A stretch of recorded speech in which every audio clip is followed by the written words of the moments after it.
وما آتاكم الرسول فخذوه وما نهاكم عنه فانتهوا واتقوا الله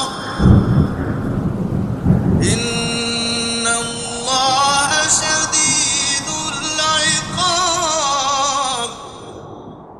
الحمد للہ وقفا والصلاة والسلام علی من لا نبی بعد اما بعد. گزشتہ کل ہم صحیح کی بحث میں تھے جس کے کئی ایک نکات پر بات ہوئی. صحیح کی تعریف، اس کی شرطیں، اس کا حکم اور محدثین کی کیا مراد ہے. ھذا حدیث صحیح. کیا کسی ایک سند کے بارے میں مطلقاً کہا جا سکتا ہے کہ یہ تمام اسناد سے صحیح ہے؟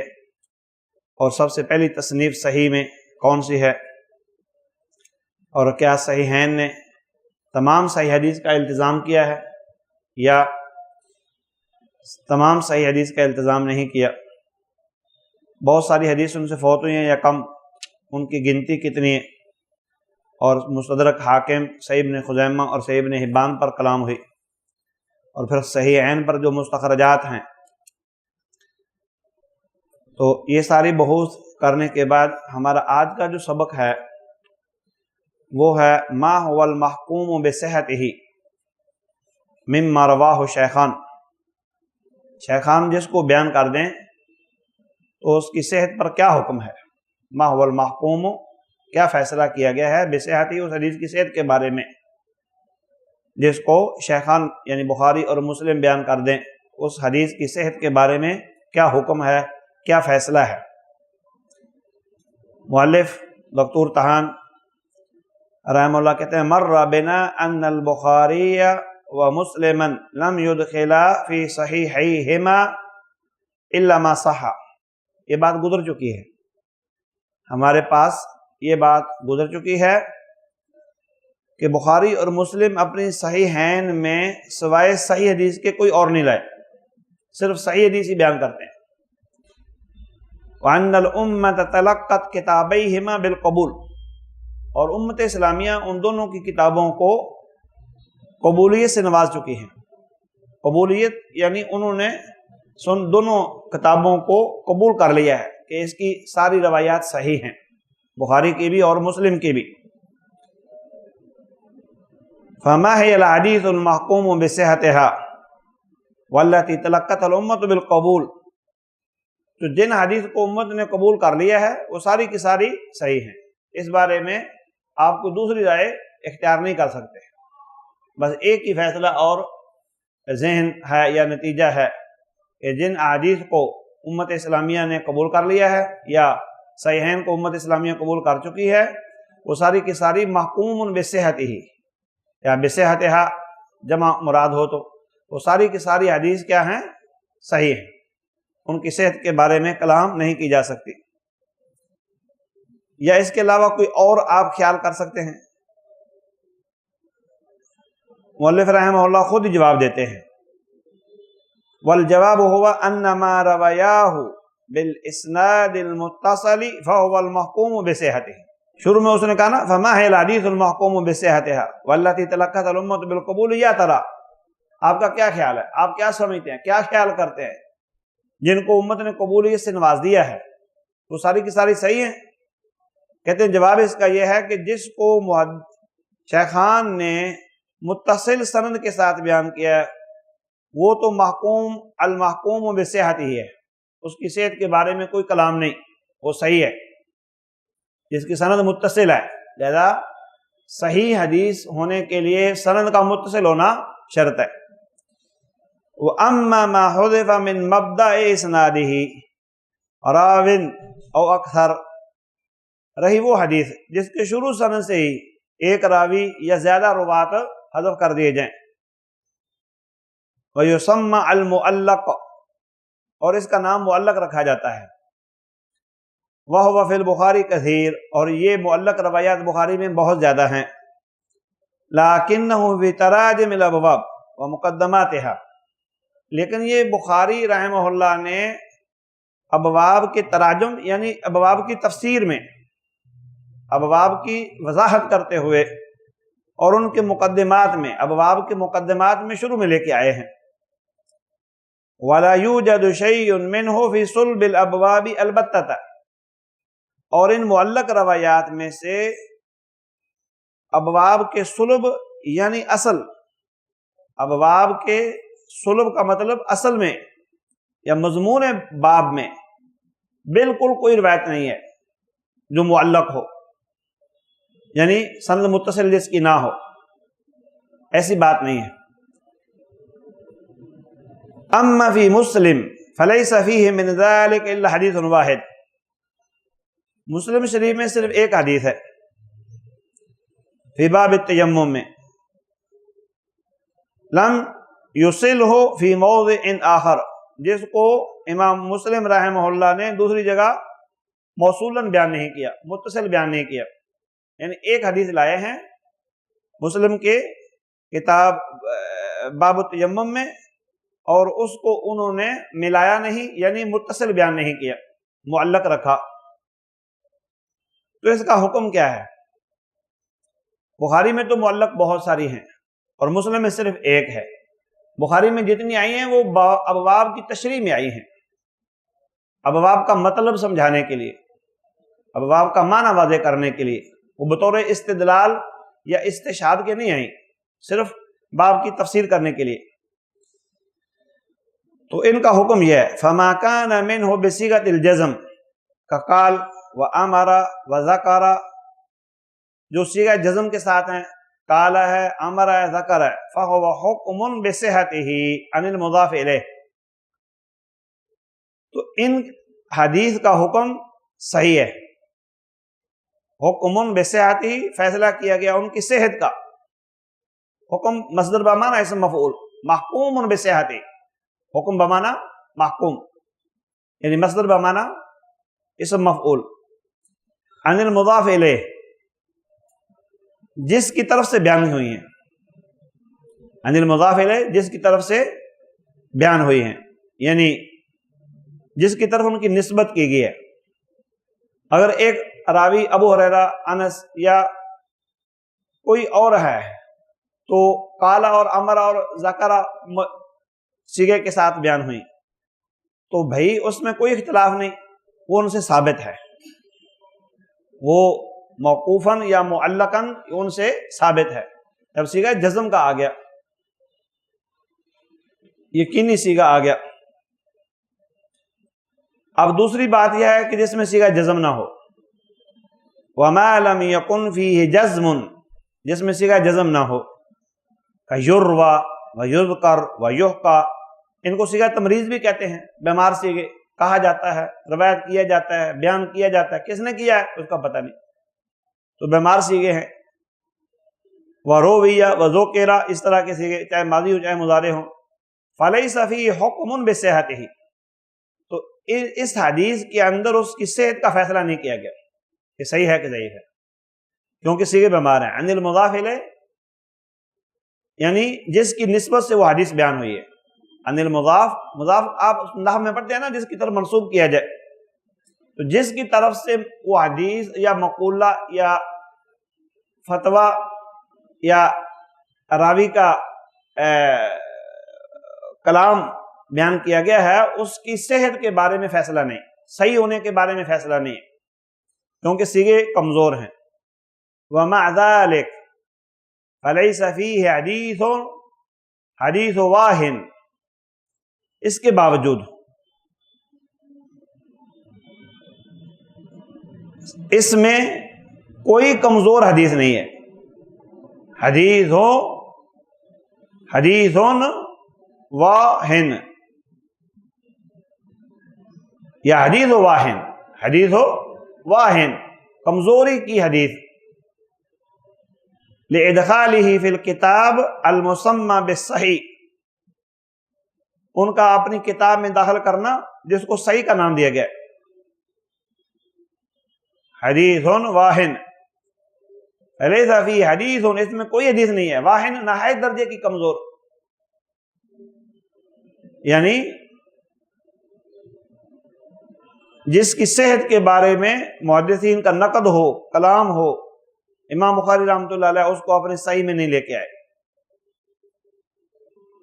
اور جن کو انہوں نے بیان کیا ہے وہ محض تراجم کی تشریح، تفسیر اور وضاحت کے لیے ہیں، بطور استدلال کسی کو نہیں لے کے آئے۔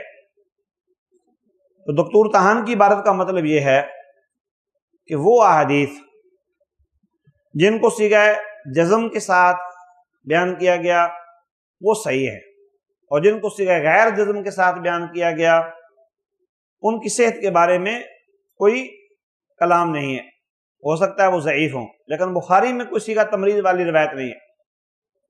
مراتب الصحیح، تو صحیح کی مراتب کیا ہے؟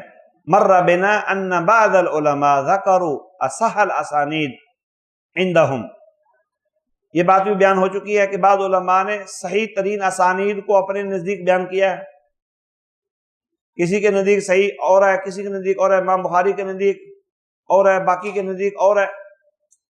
فبناء علی ذلک، اس پر اعتماد کرتے ہوئے، والا تمکن باقی شروط صحت، اور حدیث کی صحت کی باقی شروط کا پایا جانا، تمکن پایا جانا، صحت کی شروط باقی کا پایا جانا، یمکن ان یقال، ممکن ہے کہ کہا جائے، ان للحدیث الصحیح مراتب، کہ صحیح حدیث کے کئی مراتب ہیں، یعنی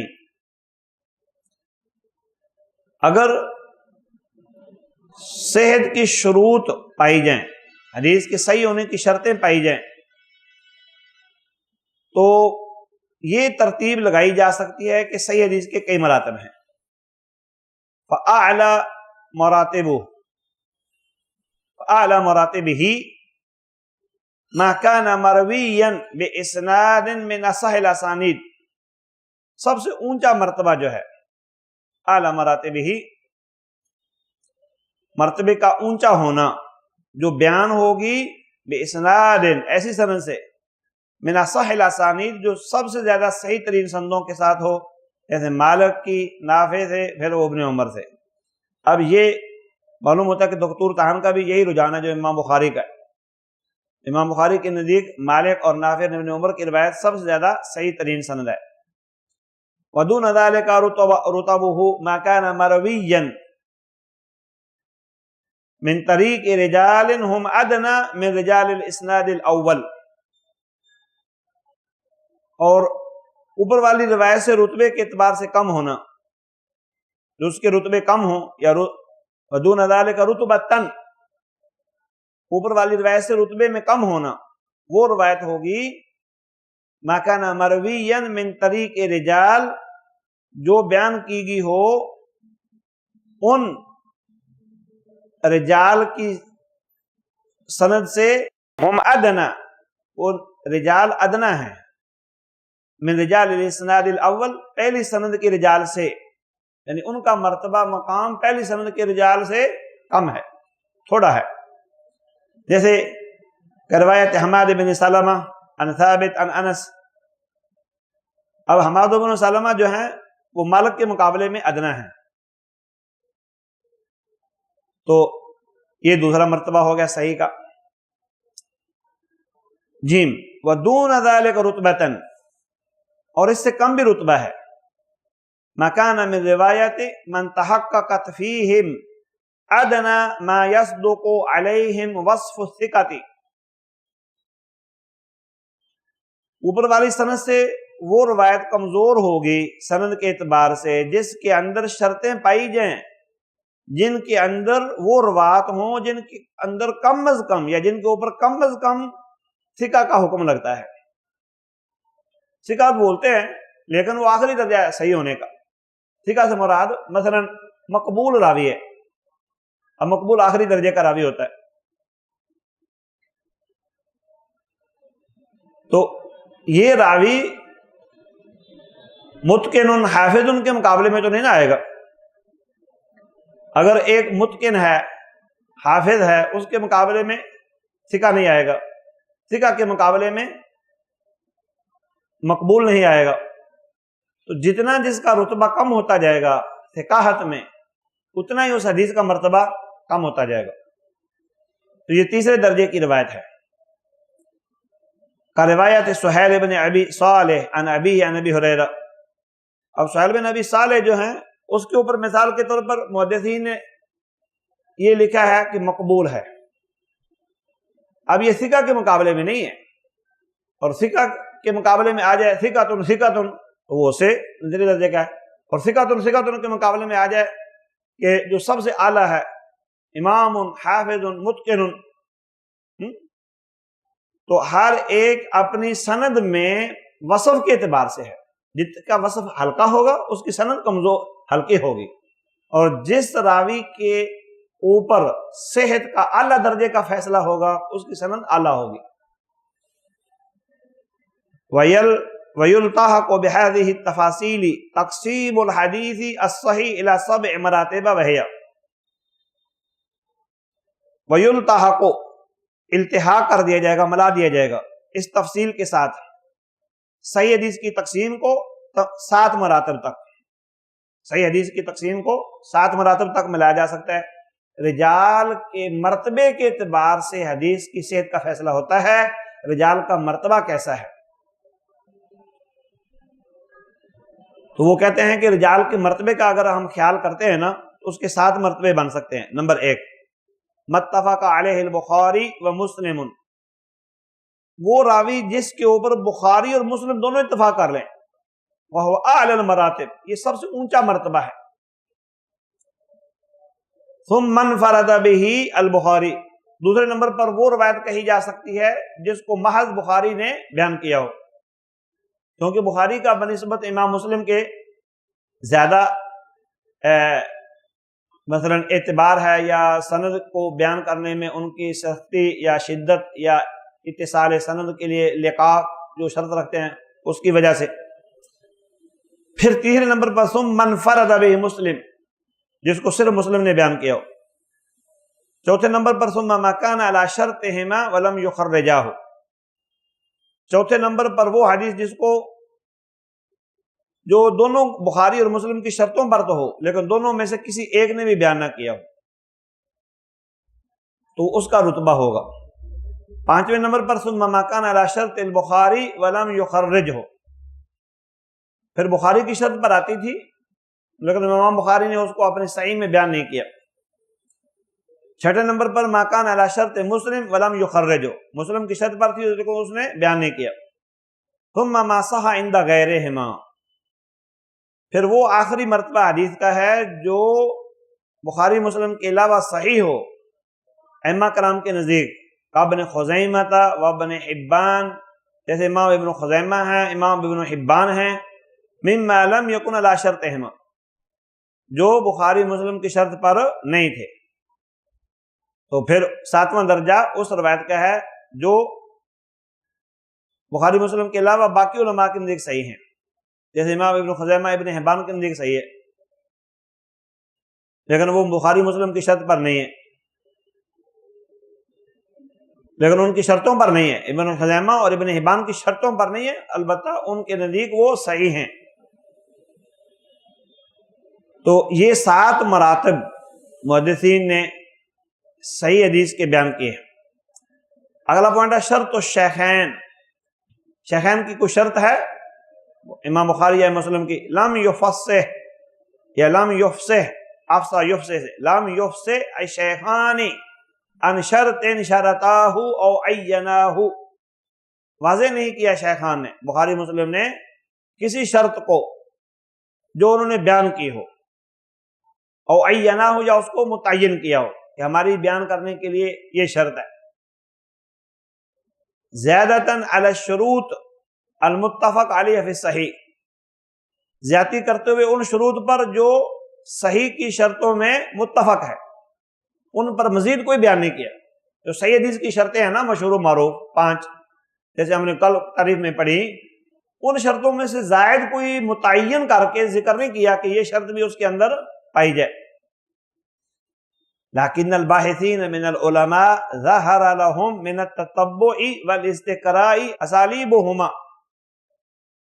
لیکن تلاش کرنے والے جو علماء ہیں ظاہر لہم من التتبع، تتبع کرنے سے واضح ہوا ان کے لیے، اور استقراء یعنی چھان پھٹک کرنے سے، دائیں بائیں سے معلوم کرنے سے، کیا ان دونوں کا منہج ما ظنہ کل منہم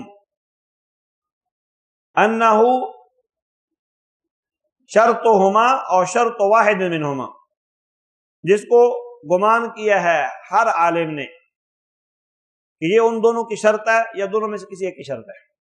علماء نے اندازہ لگایا تتبع کرنے سے، استقراء کرنے سے، کہ یہ ان کی شرط ہوگی بخاری مسلم کی یا ان دونوں میں سے کسی ایک کی شرط ہوگی۔ البتہ یہ باحثین کا ایک تتبع ہے، یعنی تلاش کرنا اور ٹو میں لگے رہنا، پیچھے لگے رہنا، اس سے انہوں نے اندازہ لگایا۔ امام بخاری نے خود یا امام مسلم نے خود نہیں متعین کیا اپنی شرط کو۔ وَأَحْسَنُ مَا قِيلَ فِي ذَلِكَ أَنَّ الْمُرَادَ بِشَرْطِ الشَّيْخَيْنِ أَوْ أَحَدِهِمَا أَنْ يَكُونَ الْحَدِيثُ مَرْوِيًّا مِنْ طَرِيقِ رِجَالِ الْكِتَابَيْنِ وَأَحَدِهِمَا مَعَ مُرَاعَاةِ الْكَيْفِيَّةِ الَّتِي الْتَزَمَهَا الشَّيْخَانِ فِي الرِّوَایَةِ عَنْهُمْ۔ سب سے عمدہ بات جو اس بارے میں کہی گئی شیخین کی شرط کے بارے میں، وہ کیا ہے کہ شیخین کی شرط سے مراد یا دونوں کی کسی ایک کی شرط کی مراد یہ ہے کہ حدیث مروی ہو، بیان ہوئی ہو، من طریق رجال الکتابین، دونوں کتابوں کے، رجال کا مطلب روات، دونوں کتابوں کے روات کی سند سے بیان ہوئی ہو، یا کم از کم دونوں میں سے کسی ایک کے روات کی سند سے آئے، مع مراعات، خیال کرتے ہوئے، الکیفیہ، اس کیفیت کا بھی خیال کرتے ہوئے، التی التزمها الشیخان، جن کا شیخان نے التزام و انصرام کیا تھا، پھر روایت عنہم، روات سے بیان کرتے ہوئے۔ وہ کیفیت کیا تھی؟ مثلا امام بخاری نے شرط لگائی تھی لقاء کی، اور مسلم شرط لگائی تھی معاصرت کی، بس صحیح کی شرطیں اور اس کیفیت کے خیال کرنا جس کا محدثین یا امام بخاری مسلم نے بیان کرنے کے لیے شرط لگائی تھی، اگر اس کا خیال کیا گیا ہے تو پھر یہ ان کی شرط ہے، بس اس کے علاوہ ہمیں اور کوئی چیز زائد نہیں مل سکی۔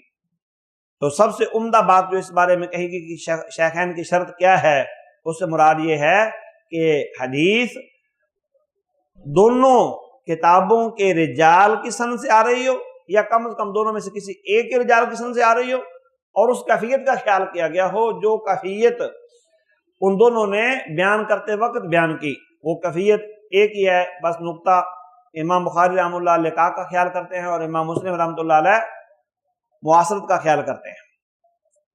آخری سے پہلا نقطہ جو صحیح حدیث کے بارے میں ہے، محدثین کا یہ کہنا متفق علیہ، اس کا کیا مطلب ہے؟ اذا قال علماء الحدیث عن حدیث متفق علیہ، اگر حدیث کے علماء یعنی محدثین یہ کہیں کسی حدیث کے بارے میں متفق علیہ ہے، فمرادهم اتفاق شیخین، اس سے مراد ان کا یہ ہوتا ہے کہ شیخین دونوں اتفاق کر چکے ہیں، اور اتفاق الشیخین علی صحتہ، یا پھر شیخین کا اس حدیث کی صحت پر اتفاق ہے، لا اتفاق الامہ، نہ کہ ساری امت اسلامیہ کا اتفاق ہے۔ متفق کا مطلب بخاری مسلم کا اتفاق ہے حدیث کے صحیح ہونے پر،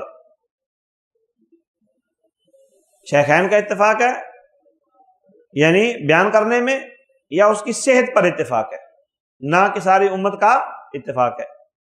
الا ان ابن الصلاح قال، ہاں امام ابن الصلاح نے فرمایا لیکن اتفاق الامہ علیہ لازم من ذلك وحاصل ما ہو، جب شیخین کہہ دیتے ہیں متفق علیہ یا متفق علی صحتہ، تو پھر اس سے امت کا اتفاق بھی لازم آ جاتا ہے اور امت کا اتفاق حاصل ہو جاتا ہے، کیونکہ جب امت نے ان کی دونوں کی کتابوں کو تلقی بالقبول یعنی لے لیا اور قبول کر لیا، اس کا مطلب یہ ہے کہ ساری امت ہی متفق ہے، اگرچہ الفاظ کی حد تک اس کی گنجائش نہیں نکلتی، لیکن معنی مطلب یہ ایک ہی ہے، کیونکہ جب شیخین متفق علیہ کہتے ہیں اس سے مراد تو شیخین کی اتفاق ہوتا ہے، باقی امت کا اتفاق نہیں ہوتا۔ لیکن بہرکیف جیسے امام ابن الصلاح نے فرمایا کہ شیخین کے اتفاق ایسا اتفاق ہے جس کو امت نے قبول کر لیا ہے تو ساری امت کا اتفاق اسے لازم آتا ہے۔ آخری نقطہ جو ہے صحیح حدیث کے بارے میں وہ یہ ہے، حال یشترط فی الصحیح ان یکون عزیزا، کیا یہ شرط ہے صحیح حدیث کے بارے میں کہ وہ عزیز ہو؟ عزیز کا مطلب ہم نے پڑھا تھا کہ کسی طبقے میں کم از کم 2 راوی ہوں اور مشہور 3 ہوں اور غریب 1 ہو، سندیں ہوں 2 تو عزیز ہوگی، 3 سندیں ہوں مشہور ہوگی، 1 سند ہو غریب ہو۔ اچھا جی، کیا صحیح حدیث کے لیے شرط ہے کہ عزیز ہو؟ الصحیح انہ لا یشترط فی الصحیح ان یکون عزیزا، صحیح بات یہ ہے کہ صحیح حدیث کے لیے یہ شرط نہیں ہے کہ وہ عزیز ہو، یعنی اس کی 2 شرطیں ہوں۔ بمعنی ان یکون له اسنادان، مطلب یہ ہے کہ اس کی 2 سندیں ہوں، لأنه یوجد فی الصحیحین وغیرہما احادیث صحیحۃ غیر غریبہ، کیونکہ صحیحین میں اور صحیحین کے علاوہ باقی کتابوں میں وہ حدیث موجود ہیں، وہ صحیح بھی ہیں لیکن وہ غریب ہے، ان کی سند 1 ہے، کس طبقے میں راوی 1 رہ جاتا ہے۔ وزعم بعض العلماء ذلك كأبي علی الجبائی المعتزلی والحاکم، یہ بعض علماء کا گمان ہے، جبائی وغیرہ کا، معتزلی جو ہیں اور امام حاکم کا، کہ ایک حدیث صحیح ہونے کے لیے اس کی 2 شرطوں کا ہونا ضروری ہے، 2 سندوں کا ہونا ضروری ہے، لیکن یہ خیال محل نظر ہے شدید، کیونکہ امام بخاری رحمۃ اللہ کی پہلی حدیث جو انما الاعمال بالنیات ہے وہ بھی غریب ہے، اس پر کسی نے کوئی کلام نہیں کیا، آج تک امت کی تلقی ان کو حاصل ہے۔ وقولهم هذا خلاف ما اتفقت علیہ الامہ، اور ان علماء کا یہ موقف یا خیال اس کے برعکس ہے جس پر امت اتفاق کر چکی ہے۔ یہاں تک ہماری صحیح حدیث کی بحث مکمل ہوئی، اب ہم حسن کے بارے میں بات شروع کرتے ہیں۔ حسن کی تعریف صفت مشبہ کا صیغہ ہے۔ صفت مشبہ کا مطلب ہوتا ہے جس کے اندر دوام ہو، جس کے اندر دوام پایا جائے۔ من الحسن بمعنی الجمال، جمال کے معنی میں ہے، حسن کا مطلب جمال، خوبصورت ہونا۔ اصطلاحاً اختلفت اقوال العلماء فی تعریف الحسن نظرا لأنہ متوسط بین الصحیح والضعیف، علماء کے اختلاف ہوئے اقوال میں، حسن حدیث کی تعریف کرتے ہوئے علماء کے اقوال میں اختلاف ہے، خیال کرتے ہوئے کیونکہ وہ صحیح اور ضعیف کے درمیان میں ہے، کیونکہ نہ وہ صحیح ہے نہ وہ ضعیف ہے، ان کے درمیان میں ہے، اس لیے علماء کی تعریفات اس حدیث کے بارے میں مختلف ہیں۔ وَلِأَنَّ بَعْضَهُمْ عَرَّفَ أَحَدَ قِسْمَيْهِ، اس وجہ سے بھی کہ بعض علماء نے حسن حدیث کی 2 قسموں میں سے ایک کی تعریف کی ہے، حسن لذاتی ہی کی، لغیرے ہی چھوڑ جاتے ہیں، یا لغیرے ہی کرتے ہیں تو حسن لذاتی چھوڑ جاتے ہیں۔ وَسَأَذْكُرُ بَعْضَ تِلْكَ التَّعْرِفَاتِ ثُمَّ أَخْتَارُ مَا أَرَاهُ أَوْفَقَ مِنْ غَيْرِهِ، وہ کہتے ہیں میں ان تعریفات میں سے بعض کو ذکر کرتا ہوں، پھر اس کو اختیار کروں گا جو زیادہ موافق ہوگی دوسری سے، یعنی جو اصل ذاتی ہی کی زیادہ موافق ہوگی، مطابق ہوگی، اس کو میں منتخب کروں گا۔ پہلی تعریف خطابی کی ہے، دوسری ترمذی کی ہے، تیسری ابن حجر کی ہے۔ ابن حجر کی تعریف کو اس نے راجح قرار دیا ہے، پھر اپنے اجتہاد سے بھی ایک تعریف بنائی ہے تینوں کو سامنے رکھ کے، بلکہ ابن حجر کی تعریف کو ہی انہوں نے تھوڑا سا تبدیل کر کے راجح قرار دیا ہے۔ خطابی کہتے ہیں ہوا ما عرف مخرجہ، جس کا مصدر مخرج مشہور و معروف ہو، واشتہر رجالہ، اور رجال اس کے مشہور ہوں، وعلیہ مدار اکثر الحدیث، اسی کے اوپر اکثر حدیث کا مدار ہوتا ہے، مخرج واضح ہو، رجال مشہور و معروف ہوں۔ وہو الذی یقبلہ اکثر العلماء، اسی کو علماء قبول کرتے ہیں، اکثر علماء اسی کو قبول کرتے ہیں۔ ویستعملہ عامۃ الفقہاء، اور اسی چیز کو فقہاء، عام فقہاء استعمال کرتے ہیں۔ کیا؟ مخرج واضح ہو، بخاری میں آیا، مسلم میں آیا، فلاں فلاں، رجال واضح ہوں، یہ 2 شرطیں ہیں۔ گویا کہ امام خطابی کے نزدیک حسن حدیث کی 2 ہی شرطیں ہیں۔ کیا؟ مخرج واضح ہو اور رجال مشہور ہوں۔ لیکن یہ تعریف انہوں نے کہا کہ اس کے اوپر کئی اعتبار سے نقد ہے. بعض دفعہ مصدر واضح ہوتا ہے، مشہور و معروف ہوتا ہے، رجال بھی مشہور ہوتے ہیں، اس کے اندر کئی علتیں خفیہ ہوتی ہیں، تو حدیث کئی اعتبار سے ضعیف ہوتی ہے. امام ترمذی نے کہا کل حدیث یروى لا یکون فی اسناد من یتهم بالکذب، ہر وہ حدیث جس کو بیان کیا جائے اس کی سند میں متہم بالکذب راوی نہ ہو، یہ حسن ہے. ولا یکون الحدیث شاذا، یہ دوسری شرط ہے امام ترمذی کے نزدیک، شاذ بھی نہ ہو. شاذ کا مطلب آپ نے جانا کسی کا اوصاف کی مخالفت کرے شاذ ہوگی، نام کو مخالفت کرے شاذ نہ ہوئی. ویروى من غیر وجہ، اور کئی اعتبار سے وہ روایت کی گئی ہو، کئی اعتبار سے سندیں اس کی کئی ہوں. من غیر وجہ، وجہ کا میں نا سند، یعنی ایک سند نہ ہو، سندیں کئی ہوں، شاذ نہ ہو، راوی متہم بالکذب نہ ہو. فہو عندنا حدیث حسن، تو یہ ہمارے نزدیک حسن ہے. یہ امام ترمذی کی خاص اصطلاح ہے جس پر دیگر محدثین بھی متفق نہیں ہیں. تو انہوں نے حسن حدیث کے لیے یہ شرطیں بیان کی کہ راوی کے روات کے اندر کوئی متہم بالکذب نہ ہو، حدیث شاذ نہ ہو، اور اس کی کئی اسناد ہوں. من غیر وجہ، ان کا مطلب ایک سند نہ ہو، کئی اسناد ہوں. آخری اور تیسری تعریف ابن حجر رحمہ اللہ کی، وہ کہتے ہیں خبر الاحاد بنقل عدل تام الضبط متصل السند غیر معلل ولا شاذ. احاد کی خبر، احاد متواتر کے مقابلے میں، بنقل عدل پہلی شرط یہ ہے کہ بنقل عدل بیان کرنے والے عادل ہوں اور ان کا ضبط مکمل ہو،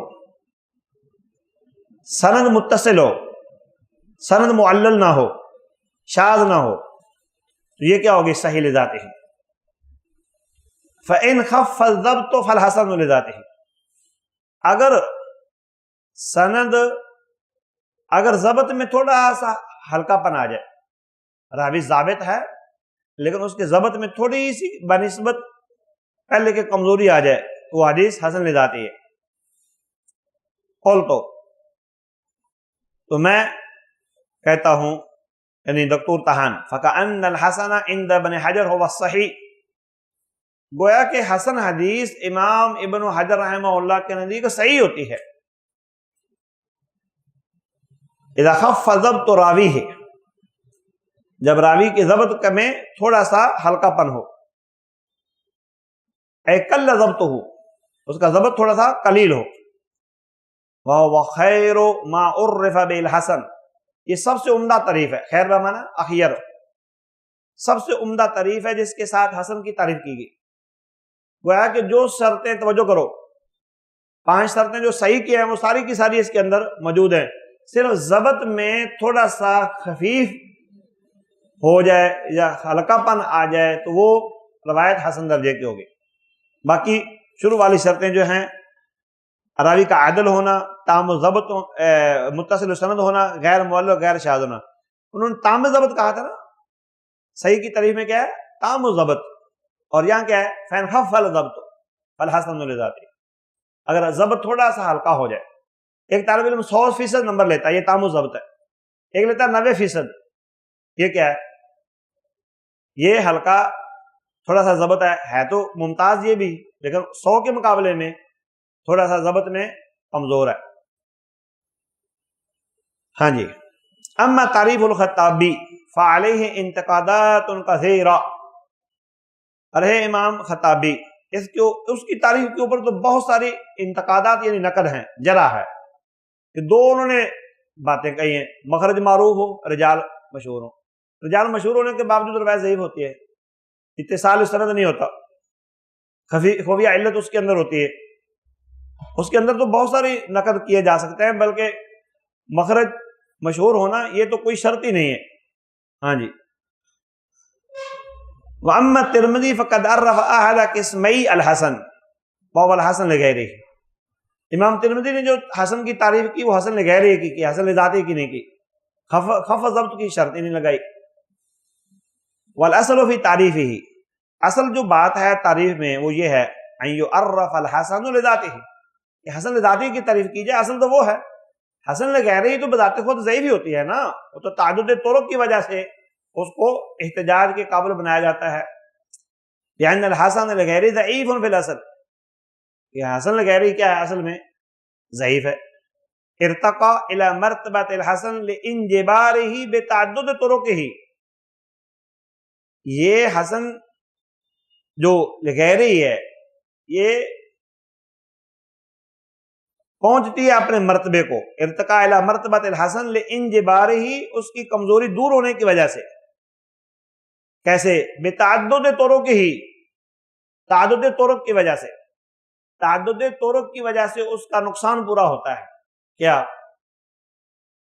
کہ جو حسن غیری ہے وہ بالذات ضعیف حدیث ہے، لیکن جب اس کی کئی اسناد مل جاتی ہیں تو پھر اندازہ یہ محدثین لگاتے ہیں کہ اس کے اندر تھوڑا سا کمزوری تھی، اس کے اندر تھوڑی سی ہے، اس کے اندر تھوڑی سی ہے، تو ان ساری اسناد کو دیکھ کر وہ کہہ دیتے ہیں ان کی کوئی نہ کوئی اصل ہے اور اس کی کوئی نہ کوئی بنیاد ہے، لہذا حسن غیری کے درجے تک وہ پہنچ جاتی ہے.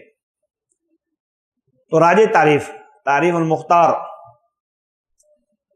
وَيُمْكِنْ أَنْ يُعَرَّفَ الْحَسَنُ بِنَاءً عَلَى مَا عَرَّفَ بِهِ ابن حجر بما یلی. کہتے ہیں کہ ممکن ہے حسن حدیث کی تعریف ہم اس طرح کر دیں جو ابن حجر رحمہ اللہ نے کی، هو ما اتصل سندہ، یہ پہلی شرط ہوئی، توجہ کرو، جس کی سند متصل ہو، بنقل العدل، عدل بمعنی عادل، بیان کرنے والا، نقل کرنے والا عادل ہو. الذی خف ضبطہ، بس یہ بات آ گئی، پہلے تام ضبط تھا، اب خف ضبطہ، اس کا ضبط ہلکا ہے. عن مثلہ، اپنے جیسے سے، الی منتہا، اینڈ تک،